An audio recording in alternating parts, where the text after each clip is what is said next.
the next question I would like to put towards you is from Anne from the Department of Operational Support, and I believe she's based in New York. Anne, we hope you're keeping well there. Not a pleasant time to be in New York, I imagine. And Anne is wondering, can you share an example of failure in innovation? And if I may add to that, because it was one of the questions also on my mind, you touched in your presentation on failure not being well accepted at early stages of innovation journeys. Can you share a little bit about what makes it acceptable? So an example and what makes it acceptable at later stages of the innovation function. Sure, I'll take this one.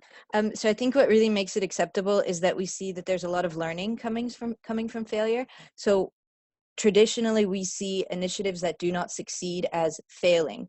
But what we've seen in many of these organizations is as they develop these initiatives, even if eventually an initiative is spun off or, for example, retired, there's still a lot of learnings that came from that initiative that led to, as Tina mentioned, the organizational imprinting.